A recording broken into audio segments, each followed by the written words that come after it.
दोस्तों UP PCL executive assistant की 2018 वाली वैकेंसी में जिन स्टूडेंट के कंप्यूटर के सेक्शन में 13 नंबर थे, 12 नंबर थे, यहाँ तक कि 11-11 नंबर वाले स्टूडेंट का फाइनल सिलेक्शन हो गया है बस नॉर्मलाइजेशन की वजह से। अगर आपका भी कंप्यूटर के सेक्शन में कम नंबर है, 20 नंबर से कम है, तो आपका भी सिलेक्शन हो सकता है। आज के इस वीडियो में मैं पूरे प्रूफ के साथ आपसे बात करूंगा कि आपका सिलेक्शन कैसे हो सकता है। बस आपको यह वीडियो लास्ट तक देखना पड़ेगा। आपके मन में यूपी पीसीएल एग्जीक्यूटिव असिस्टेंट से संबंधित जितने भी सवाल हैं, आज उसके जवाब आपको मिल जाएंगे। दोस्तों यूपी पीसीएल एग्जीक्यूटिव असिस्टेंट 2022 की वैकेंसी में बहुत सारे स्टूडेंट ऐसे हैं जिनका कंप्यूटर के सेक्शन में 20 नंबर नहीं है। किसी का 18 नंबर बन रहा है, किसी का 16 नंबर बन रहा है, किसी का 17 नंबर बन रहा है। ऐसे में आप सबके मन में सबसे बड़ा सवाल यह होगा कि मैं टाइपिंग के लिए क्वालिफाई होऊंगा क्यों नहीं कि नहीं, क्योंकि कंप्यूटर के सेक्शन में मेरे 20 नंबर नहीं बन रहे हैं। दोस्तों आप बिल्कुल भी परेशान ना हो, यह वीडियो आपके लिए है, क्योंकि जब 2018 वाली वैकेंसी हुई थी तो उसमें बहुत सारे बच्चे ऐसे थे जिनका 11-11 नंबर थे कंप्यूटर के सेक्शन में, फिर भी उनका फाइनल सिलेक्शन हो गया था। बस आपको अपनी टाइपिंग जो है कंप्लीट करके रखनी है, जिससे आपको टाइपिंग के लिए बुलाया जाए तो आपको ऐसा ना हो कि टाइपिंग में आप फेल हो जाएं। दोस्तों सबसे पहले मैं आपको दिखाना चाहता हूं कि नॉर्मलाइजेशन में आपके कितने नंबर पढ़े हैं। ये जो है आपका यूआर में जिसका फर्स्ट रैंक आया है यूपी पीसीएल 2018 एग्जीक्यूटिव असिस्टेंट के पोस्ट पे, यूआर की कैटेगरी में जिसका फर्स्ट रैंक आया उसका है, वो कंप्यूटर के सेक्शन में सिर्फ 25 नंबर पाया था और नॉर्मलाइजेशन होके उसका कंप्यूटर के सेक्शन में 47.68 नंबर हो गया था। उसके साथ साथ अगर पार्ट सेकंड की बात करें तो उसमें वह 149.25 नंबर पाया था और नॉर्मलाइजेशन हो करके उसका नंबर 168.87 हो गया था और टाइपिंग में पूरा का पूरा 20 नंबर पाया था। अगर आप यूआर और ओबीसी से संबंधित हैं, ओबीसी कैटेगरी के से हैं, तो आपको टाइपिंग के सेक्शन में पूरे 20 नंबर लाने पड़ेंगे, क्योंकि आप यहाँ पे देख सकते हैं उन्हीं स्टूडेंट का फाइनल सिलेक्शन हुआ है जिनका 20 नंबर बन रहा है। इसलिए आपको आप सबसे ज़्यादा फोकस्ड आपके टाइपिंग के लिए करना होगा। दोस्तों इस एग्ज़ाम में नॉर्मलाइजेशन एक्यूरेसी के हिसाब से होता है। अगर आप कम क्वेश्चन अटेम्प्ट किए हैं और आपका क्वेश्चन ज़्यादा सही है तो आपको नॉर्मलाइजेशन में ज़्यादा फायदा मिलेगा। दोस्तों पिछली बार 2018 18 नंबर या 20 नंबर नॉर्मलाइजेशन में बढ़ा था और आपका भी नॉर्मलाइजेशन में काफ़ी नंबर बढ़ने वाला है, खासकर उन शिफ्ट का जिनका शिफ्ट बहुत ही हार्ड है, बहुत ही कठिन है। आप जैसे बात करें कि हार्ड शिफ्ट में, तो जिन जिन बच्चों का पेपर जो है 25 नवंबर के बाद हुआ है, 25 नवंबर के बाद हुआ है, वो ऐसा मान सकते हैं कि उनका शिफ्ट जो है बहुत हार्ड आया था, इसलिए आपको नंबर ज़्यादा मिलने वाले हैं। अगर आपका 25 नवंबर के बाद वाले बच्चों का अगर कंप्यूटर के सेक्शन में लगभग 15 या 16 या 17 नंबर बन रहे हैं, तब भी आपको परेशान होने की बिल्कुल भी आवश्यकता नहीं है। आपको टाइपिंग के लिए क्वालिफाई जरूर किया जाएगा, क्योंकि नॉर्मलाइजेशन में काफ़ी नंबर बढ़ने वाले हैं। अभी मैं आपको दिखाऊंगा कि 11-11 नंबर पाने वाले बच्चे भी फाइनल सिलेक्शन कर गए थे। और मैं अभी बात करता हूं जिनका यूआर की कैटेगरी में सेकंड रैंक आया था, उनका सिर्फ 21 नंबर था और उसके बाद वो नॉर्मलाइजेशन हो करके 38 नंबर हो गया था। कंप्यूटर की सेक्शन की बात है। उसके बाद पार्ट सेकंड की बात करें तो 141 नंबर था और नॉर्मलाइजेशन हो करके 166 नंबर हो गया था। और उसके बाद टाइपिंग के सेक्शन में पूरे के पूरे 20 नंबर पाए थे। उसके बाद मैं आपको एक नंबर और दिखाना चाहता हूँ जिसमें यह बच्चा 20 नंबर से कम पाया है। आप अगर ध्यान देंगे यहाँ पे, तो यहाँ पे 19.5 है, ये है कंप्यूटर का स्कोर 19.5 और नॉर्मलाइजेशन हो करके इनका स्कोर 31.97 हो गया है और पेपर सेकंड में 142 नंबर पाए हैं और नॉर्मलाइजेशन हो करके 157 नंबर हो गया है।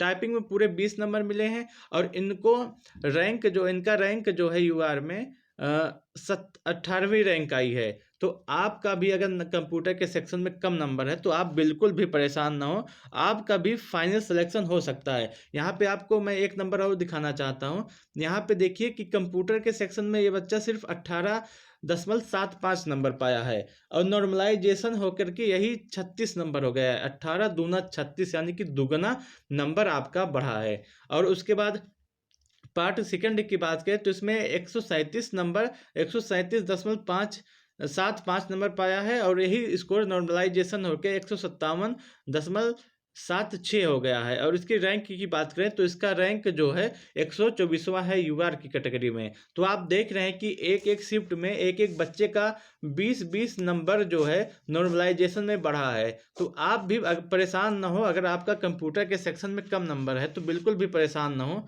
आप बस अपने टाइपिंग पे ध्यान दें। और जिन जिन स्टूडेंट का नंबर 110 या 115 के आसपास बन रहा है, 110 या 115 के आसपास बन रहा है, तो आप टाइपिंग जरूर करें। अगर आप टाइपिंग सीख लेंगे तो आपको नुकसान कुछ नहीं होने वाला है, बस आपको एक ज्ञान मिल जाएगा। अगर नहीं होता है तब भी कोई दिक्कत नहीं है, क्योंकि अगर आप बात करें पिछले वर्ष की तुलना में तो पिछली बार जो पेपर हुआ था वो कम शिफ्टों में हुआ था, उसके बाद भी इतना नॉर्मलाइजेशन हुआ है। और इस बार का जो पेपर है इसमें जो क्वेश्चन भी है वो भी बहुत ज़्यादा हार्ड आए थे और बहुत ज़्यादा शिफ्टों में भी हुआ था, इसलिए आपको इस बार जो है बहुत ही ज़्यादा नॉर्मलाइजेशन में नंबर मिलने वाले हैं। मैं पूरे विश्वास के साथ कह सकता हूँ इस बार आपके नॉर्मलाइजेशन में 20-20 नंबर बढ़ने वाले हैं। तो आप सभी बस अपने टाइपिंग पे ध्यान दें। अगर आपका कंप्यूटर के सेक्शन में 15, 16 या 17 नंबर बन रहा है और आपका हार्ड शिफ्ट में है यानी कि 25 नवंबर के बाद आपका पेपर हुआ है, तो आप बिल्कुल भी देर ना करें, अपनी टाइपिंग शुरू कर दें। अगर आपका जो है पार्ट सेकंड में 110 या 115 के आसपास बन रहा है तब भी आप अपना टाइपिंग शुरू कर दें, क्योंकि नॉर्मलाइजेशन अभी बाकी है।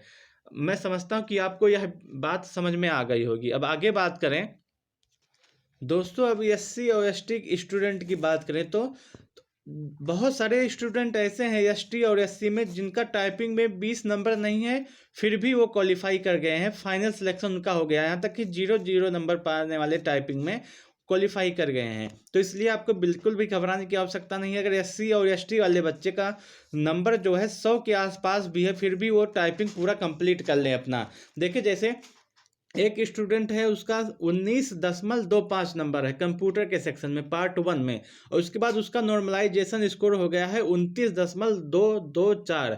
देखिए आप सीधे 10 नंबर बढ़ गए हैं नॉर्मलाइजेशन में कंप्यूटर के सेक्शन में। और पार्ट सेकंड की बात करें तो इसमें सिर्फ और सिर्फ 79.75 नंबर है और नॉर्मलाइजेशन होकर के 89 नंबर हो गया है। ये एसटी की बात है, ये एसटी में जो है 109 नंबर लाने के बाद ये पूरे एसटी कैटेगरी में 9वीं रैंक पे आया है। और उसके साथ साथ अगर हम यहाँ पे बात देखें तो एक बच्चे का 15.25 नंबर है और नॉर्मलाइजेशन होकर कंप्यूटर के सेक्शन में 15.25 नंबर है और नॉर्मलाइजेशन होकर के 29.203 हो गया है। उसके बाद और पार्ट सेकंड की बात करें तो उसमें 90 नंबर है और नॉर्मलाइजेशन हो करके 108 नंबर हो गया है। यह बच्चा एससी कैटेगरी से बिलोंग करता है। और उसके साथ साथ आप यह भी देखें कि एक बच्चे का 16 नंबर है, 16 नंबर होने के बावजूद भी उसका कंप्यूटर के सेक्शन में 16 नंबर होने के बावजूद भी उसका नॉर्मलाइजेशन स्कोर 26 नंबर हो गया है। और उसके साथ साथ अगर हम बात करें उसके पार्ट सेकंड में नंबर में तो उसका 80 नंबर है जो कि नॉर्मलाइजेशन होकर के 87 नंबर हो गया है। अभी और देखिए एक बच्चे का सिर्फ और सिर्फ 12 नंबर है कंप्यूटर के सेक्शन में, सिर्फ और सिर्फ 12 नंबर, उसका नॉर्मलाइजेशन होकर के 23 नंबर हो गया है। और वो जो है पेपर सेकंड में 100 नंबर पाया था, उसका नॉर्मलाइजेशन होकर के 106 नंबर हो गया है। और यह बच्चा कंप्यूटर के सेक्शन में 0 नंबर पाया है, फिर भी एसटी कैटेगरी में उसका चयन हो गया है। उसके साथ साथ मैं आपको एक चीज़ और दिखाना चाहता हूँ, एक बच्चे का डाटा और दिखाना चाहता हूँ। यहाँ पे देखिए यह बच्चा सिर्फ और सिर्फ 11 नंबर पाया है, मात्र 11 नंबर कंप्यूटर के सेक्शन में, सिर्फ और सिर्फ 11 नंबर कंप्यूटर के सेक्शन में पाने के बाद इसका नॉर्मलाइजेशन स्कोर 23 हो गया है। और 85 नंबर वो ये पेपर सेकंड में पाया है, और यह नॉर्मलाइजेशन होकर के 103 हो गया है। और यह कम टाइपिंग के सेक्शन में सिर्फ 0 नंबर पाता है, फिर भी ओबीसी कैटेगरी में इसका फाइनल सिलेक्शन हो जाता है। ओबीसी फिजिकल हैंडीकैप के कैटेगरी में इसका फाइनल सिलेक्शन हो जाता है। तो दोस्तों, अगर आपका भी नंबर कम है, 20 नंबर आपके नहीं बन रहे हैं, तो आपको बिल्कुल भी घबराने की आवश्यकता नहीं है, क्योंकि नॉर्मलाइजेशन अभी बाकी है। नॉर्मलाइजेशन में कुछ भी हो सकता है। अगर आपका हार्ड शिफ्ट में है, यानी कि 25 नवंबर के बाद आपका पेपर हुआ है, तब तो आपको बिल्कुल भी घबराने की आवश्यकता नहीं है। 2 3 4 नंबर अगर आपका कम है, तब भी आपका फाइनल सिलेक्शन जो है हो सकता है। बस आपको अपने टाइपिंग पे ध्यान देना होगा। दोस्तों, यह वीडियो आपको कैसे लगा? अगर यह वीडियो आपको थोड़ा सा भी इंफॉर्मेटिव लगा हो, ऐसा लगा हो कि इस वीडियो को बनाने में थोड़ा सा भी मेहनत किया गया है, थोड़ा सा भी डाटा इकट्ठा करने में मेहनत किया गया है, तो प्लीज़ वीडियो को लाइक कीजिएगा। और आप सबसे रिक्वेस्ट है, आप सब चैनल नहीं सब्सक्राइब करते हैं, प्लीज़ इस चैनल को एक बार सब्सक्राइब जरूर कीजिएगा। आपको निराशा बिल्कुल भी नहीं होगी। जितनी भी जानकारी आपको दी जाएगी, पूरी तरह से ऑथेंटिक जानकारी आपको दी जाएगी। कल एक वीडियो आपको दिया जाएगा टाइपिंग के लिए, कि आप टाइपिंग कैसे करें। कोई कोई बच्चा ऐसा है कि जिसके टाइपिंग बिल्कुल नहीं आती, मैं उस सबको भी टाइपिंग एक बार 1 मंथ में आप टाइपिंग सीख जाएंगे।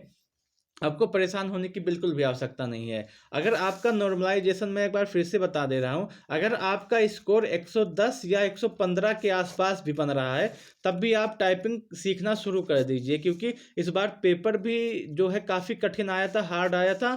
उसके साथ साथ जब 2018 में पेपर हुआ था, तो कम शिफ्ट में पेपर हुआ था। इस बार ज़्यादा शिफ्ट में पेपर हुआ है, इसलिए नॉर्मलाइजेशन ज़्यादा नंबरों की होने की संभावना है। तो आप सभी लोग अपना टाइपिंग शुरू कर दीजिए। अगर आपको यूपी पीसीएल एग्जीक्यूटिव असिस्टेंट में फाइनल सिलेक्शन लेना है, तो मैं यह उम्मीद करता हूं कि आपको पूरी बात समझ में आ गई होगी मैं क्या कहना चाहता हूं। वीडियो आपको दोस्तों, वीडियो आपको थोड़ा सा भी अच्छा लगा हो, तो आप वीडियो को लाइक कीजिएगा और चैनल को बिल्कुल सब्सक्राइब जरूर कीजिएगा। वीडियो को लास्ट तक देखने के लिए आपका बहुत बहुत धन्यवाद। आपका नंबर कितना बन रहा है आंसर की के हिसाब से आप कमेंट सेक्शन में ज़रूर बताइएगा, और कुछ सुझाव हो तो भी बताइएगा। वीडियो को लास्ट तक देखने के लिए आपका बहुत बहुत धन्यवाद।